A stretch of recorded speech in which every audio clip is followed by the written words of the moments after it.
తెలంగాణలో లోక్సభ ఎన్నికల తర్వాత తొలిసారి బీఆర్ఎస్ పార్టీకి బిగ్ షాక్ తగిలింది. ఆ పార్టీలో కీలక నేత అయిన బాన్సువాడ ఎమ్మెల్యే మాజీ మంత్రి పోచారం శ్రీనివాస్ రెడ్డి కేసీఆర్ కు గుడ్ బై చెప్పి కాంగ్రెస్ లో చేరారు.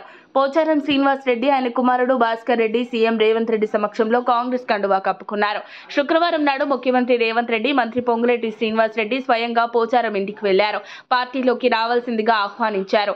ఈ ప్రతిపాదనకు అంగీకరించిన పోచారం వెంటనే తన తనయుడితో కలిసి కాంగ్రెస్ పార్టీలో చేరారు. కాగా ఇదే నెల చివర్లో లేదంటే వచ్చే నెల మొదటి వారంలో మంత్రివర్గ విస్తరణ జరగనుంది.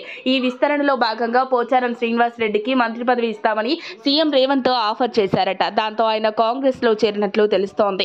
పోచారం శ్రీనివాస్ రెడ్డి ఇంటి వద్ద ముఖ్యమంత్రి రేవంత్ రెడ్డి మీడియాతో మాట్లాడారు. తెలంగాణ పునర్నిర్మాణంలో భాగంగా పోచారం శ్రీనివాస్ రెడ్డిని కలిశామన్నారు. పెద్దలుగా అండగా నిలబడాలని వారిని కోరినట్లు తెలిపారు. తెలంగాణ రైతుల సమక్షం కోసం పోచారం కాంగ్రెస్ పార్టీలో చేరారని తెలిపారు. రైతుల సంక్షేమంపై వారి సలహాలు సూచనలు తీసుకొని ముందుకెళ్తామని సీఎం చెప్పారు. రైతు రుణమాఫీ విధి విధానాలపై ఇవాళ మంత్రివర్గ సమావేశంలో నిర్ణయం తీసుకోబోతున్నామని సీఎం తెలిపారు. పోచారం శ్రీనివాస్ రెడ్డికి కాంగ్రెస్ ప్రభుత్వంలో భవిష్యత్తులో సముచిత గౌరవం ఇస్తామని హామీ ఇచ్చారు. నిజామాబాద్ జిల్లాలో అసంపూర్తిగా ఉన్న ప్రాజెక్టులను పూర్తి చేసేందుకు ఆయన సహకారం తీసుకుంటామని సీఎం రేవంత్ చెప్పారు. తమది రైతు రాజ్యమని, రైతు సంక్షేమం కోసం అవసరమైన అందరినీ కలుపుకొని పోతామని సీఎం రేవంత్ ప్రకటించారు. ఈ క్రమంలోనే పోచారం శ్రీనివాస్ రెడ్డి మాట్లాడుతూ రాష్ట్ర రైతాంగానికి మేలు చేసే లక్ష్యంతో సీఎం రేవంత్ రెడ్డి పనిచేస్తున్నారని తెలిపారు.